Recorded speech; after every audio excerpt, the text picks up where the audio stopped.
अशोक महान था या शैतान?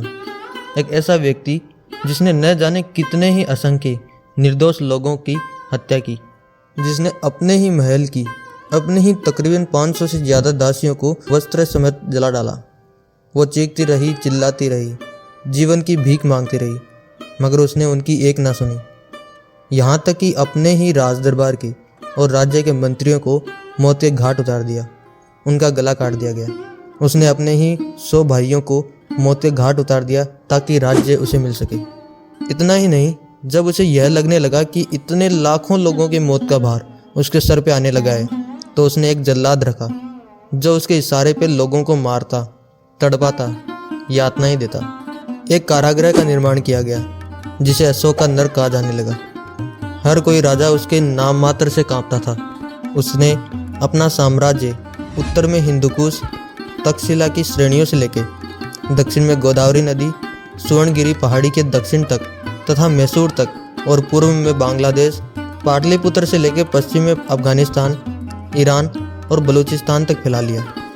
सोचने की बात यह है कि अगर वह इतना ही क्रूर था तो क्यों उसे सम्राटों का सम्राट, चक्रवर्ती सम्राट कहा गया? क्यों सम्राट अशोक का नाम आज भी विश्व के सबसे महान और शक्तिशाली सम्राटों और राजाओं की श्रेणी में सबसे ऊपर आता है? राज्य के मोह में आकर जिस भाई ने अपने ही भाइयों की हत्या कर दी, उसे कैसे महान सम्राट अशोक की उपाधि मिली? चलिए आज के इस वीडियो में जानते हैं। दोस्तों, इस कहानी की शुरुआत हम इस वीडियो में शुरू से बहुत पहले से शुरू करते हैं। आपने राजा चंद्रगुप्त मौर्य का नाम तो जरूर सुना होगा। उनका एक पुत्र था, बिंदुसार। इस बात में कोई संदेह नहीं कि बिंदुसार भी अपने पिता चंद्रगुप्त मौर्य की तरह ही एक प्रतापी राजा रहे। उसके महल में शुभद्रांगी नामक एक ब्राह्मण महिला राजा की सेवा में थी। शुभद्रांगी बहुत खूबसूरत थी और उसका चेहरा मन मोह लेने वाला था। बिंदुसार की सारी रानियां शुभद्रांगी की सुंदरता से जलती थी और राजा बिंदुसार से हर समय उसे दूर रखने का कोशिश करती थी। उन्होंने शुभद्रांगी को नाई का काम सौंप दिया ताकि वह राजा को नीचे कुल की लगे। धीरे धीरे समय बीतता गया और शुभद्रांगी राजा के बाल और दाढ़ी बनाने में माहिर होती गई। बिंदुसार ने एक दिन खुश होकर शुभद्रांगी से कहा कि वो एक वरदान मांगे, वह उसकी एक इच्छा जरूर पूरी करेंगे। शुभद्रांगी ने कहा कि उसके जीवन की बस एक ही इच्छा है, वह उससे शादी करना चाहती है। उसने बिंदुसार को बताया कि वह एक ब्राह्मण कुल से है, नाई का काम तो मजबूरी में उसे करना पड़ रहा है। इस तरह से शुभद्रांगी की शादी बिंदुसार से हो गई और वह एक महारानी बन गई। परंतु राजकुमारी न होने की वजह से उसे महारानी का वह उतना आदर नहीं मिला। यह बात है 304 ईसा पूर्व की, जब वर्तमान में बिहार के पाटलिपुत्र पटना में अशोक का जन्म हुआ। दोस्तों, ऐसा कहा जाता है कि अशोक जन्म से ही कुरूप थे कि वह राजा के बेटे की तरह नहीं दिखते थे और इसीलिए अशोक को पिता का प्रेम नहीं मिला। वह अपनी माँ के ही प्यार और दुलार में बड़ा हुआ। समय का पहिया घूमता गया और बिंदुसार के सभी पुत्र बड़े हुए। कहा जाता है कि बिंदुसार की कुल 16 रानियां थीं, जिनसे उन्हें 101 पुत्र प्राप्त हुए। अशोक बचपन से ही शास्त्र कला में अपने सभी भाइयों से आगे रहे। उनकी बुद्धि भी तेज थी। उनमें वह सब गुण थे जो एक राजा में होने चाहिए, मगर उनकी कुरूपता के कारण बिंदुसार उन्हें उनके राज्य का राजा बनाना नहीं चाहते थे। वह उनके बड़े पुत्र सुसीम को राजा बनाना चाहते थे। हालांकि यह वो और बाकी सब जानते थे कि सुसीम से ज़्यादा अशोक राजा बनने के काबिल है। तक्षशिला की बागडोर बड़े बेटे सुसीम को दे दी गई थी, मगर कुछ समय बाद ही बिंदुसार को यह खबर मिलती है कि तक्षशिला में विद्रोह हो गया। दरअसल तक्षशिला में भारतीय यूनानी के मूल लोग रहते थे और सुसीम का राज करने का और प्रशासन करने का तरीका सही नहीं था।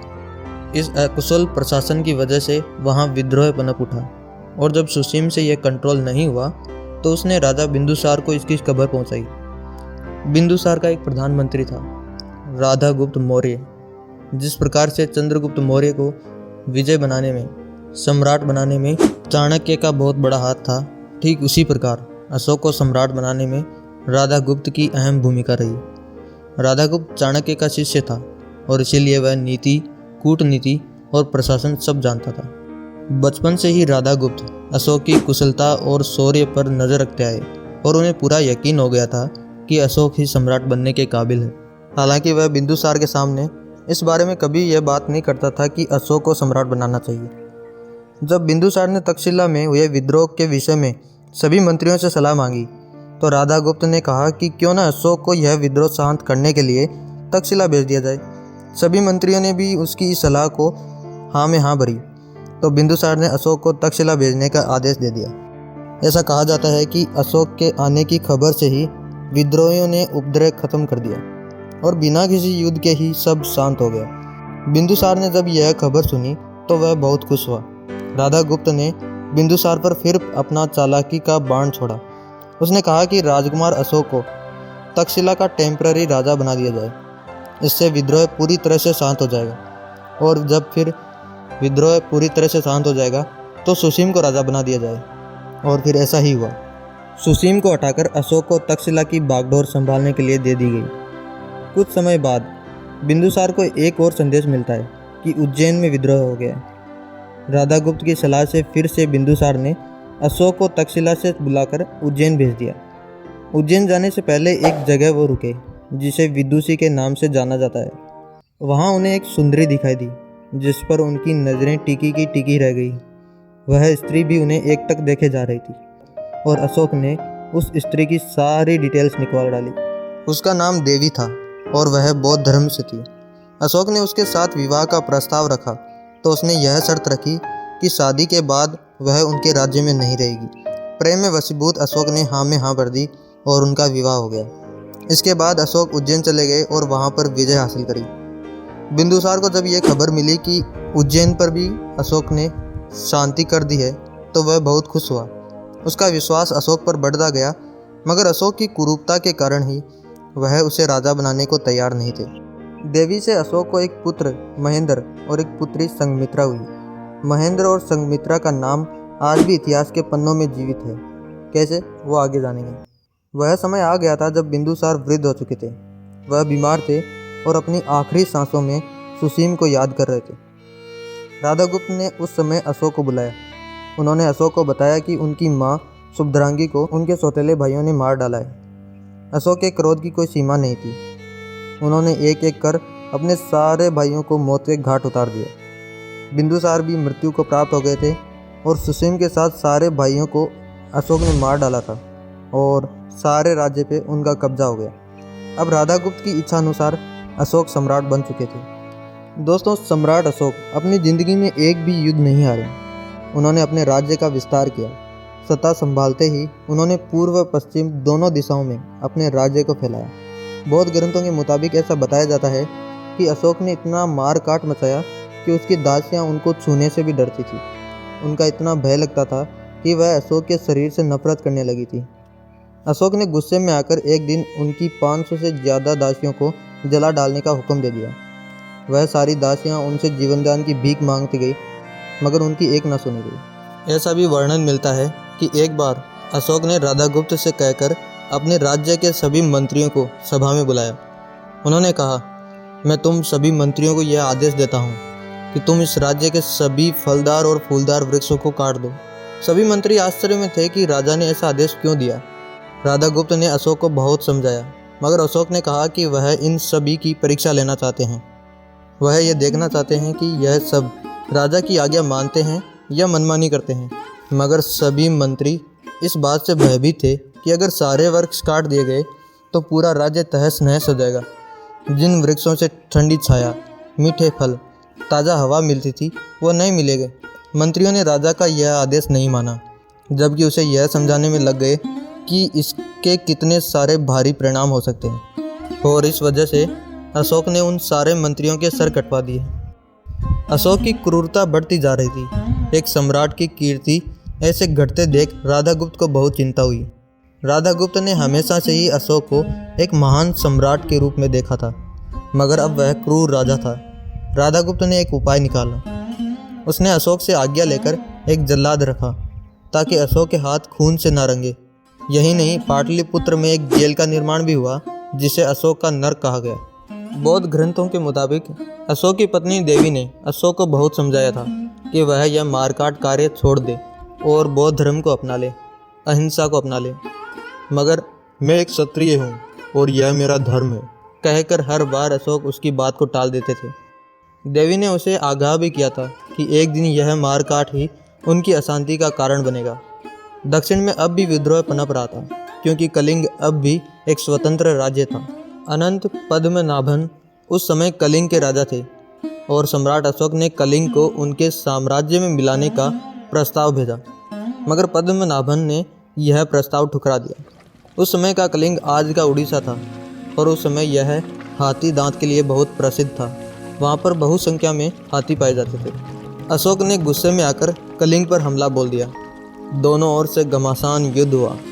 राजा पद्मनाभन ने अंत तक युद्ध लड़ा, मगर अशोक की भारी सेना के आगे वह हार गए। इस युद्ध में अशोक को विजय तो प्राप्त हो गई, मगर तकरीबन 1 लाख लोग मारे गए, 1.5 लाख लोग घायल हुए। किसी का बाप मरा तो किसी का पति, किसी का भाई तो किसी का पुत्र। सम्राट अशोक ने यह नरसंहार अपनी आंखों से देखा और उनका हृदय कांप उठा। उन्हें चारों तरफ उन माँ, पत्नी, पुत्र और बहनों की चीखें सुनाई देने लगी। अशोक को कई दिनों बाद देवी की याद आई। उनके मन में भारी अशांति थी। राज्य के भोग विलास में अब उनका मन नहीं लग रहा था। एक दिन की बात है, जब एक बौद्ध भिक्षु उनके महल के सामने से गुजर रहा था। उसके चेहरे पे मुस्कुराहट थी, माथे पर तेज था। दरबार में उसे बुलाया गया। उससे अशोक ने पूछा कि तुम्हारी खुशी और शांति का कारण क्या है? मैंने कितना ही बड़ा राज्य पा लिया, कितने ही लोग मेरे दास हैं। मेरे एक हुक्म पर किसी को जीवन मिल जाता है तो किसी को मौत। मेरे पास धन दौलत सब कुछ है, फिर भी मैं खुश नहीं हूँ। तुम्हारे पास ऐसा क्या है जिससे तुम इतने खुश दिखाई दे रहे हो? हे बौद्ध भिक्षु, अपना परिचय दो। उस लड़के ने अपना नाम निग्रोध बताया। दोस्तों, ऐसा माना जाता है कि निग्रोध अशोक के भाई सुसीम का बेटा था, जिसे सुसीम को अशोक ने मार डाला था, उसी का वारिस। मगर कई जगह इस बात का कोई उल्लेख भी नहीं मिलता। निग्रोध ने सम्राट अशोक को बौद्ध धर्म का ज्ञान दिलाया। अब तक अशोक ने 14 वर्ष तक शासन कर लिया था। निग्रोध के बाद मोगाली पुत्र निश ने और उपगुप्त नामक बौद्ध भिक्षु ने उन्हें बौद्ध शिक्षा दी। बौद्ध धर्म स्वीकार करने के बाद सम्राट अशोक ने शिकार और पशु हत्या छोड़ दी। सन्यासियों को दान देना शुरू कर दिया। पाठशाला, चिकित्सालय और सड़कों का निर्माण करवाया। सम्राट अशोक के ही समय में 23 विश्वविद्यालयों की स्थापना की गई, जिनमें तक्षशिला, विक्रमशिला, कंधार और नालंदा विश्वविद्यालय प्रमुख थे। अशोक ने अपने पुत्र महेंद्र और पुत्री संघमित्रा को बौद्ध धर्म के प्रचार के लिए श्रीलंका भेजा। इस तरह से अशोक ने कई सारे पुण्य किए और महान कार्य किए, जिससे उनका नाम देवानंद प्रिय अशोक पड़ा। अशोक ने लगभग 36 सालों तक शासन किया, जिसके बाद 232 ईसा पूर्व में उनकी मृत्यु हो गई। सम्राट अशोक के धर्म परिवर्तन के बाद किए गए पुण्य कार्यों ने उनके क्रूर प्रशासन के कार्यों पर पर्दा डाल दिया और आज भी इतिहास में उनका नाम चक्रवर्ती सम्राट अशोक से लिखा जाता है। यही नहीं, उनके नाम पर एक पहिया, जिसे अशोक चक्र के नाम से जाना जाता है, हमें अशोक स्तंभ और सारनाथ स्थित सिंह, चतुर्मुख, लॉयन कैपिटल जैसे कई जगहों पर देखने को मिलता है। यह चक्र धर्म का प्रतीक है। हमारे राष्ट्रपति के द्वारा असाधारण वीरता, शूरता और बलिदान के लिए योग्य व्यक्ति को अशोक चक्र से सम्मानित किया जाता है। भारत में कई सम्राट हुए, मगर चक्रवर्ती सम्राट अशोक जैसा न कोई हुआ न कोई होगा। उम्मीद है दोस्तों आपको यह जानकारी हेल्पफुल रही। शेयर करें यह वीडियो उन दोस्तों के साथ जिन्हें इतिहास में रुचि है। मुझे यकीन है उन्हें यह जानकारी नहीं मालूम होगी। वीडियो को लाइक करना ना भूलें, साथ ही सब्सक्राइब कर लें ताकि चैनल के आने वाले आगे वीडियोस आपको सबसे पहले मिल सकें।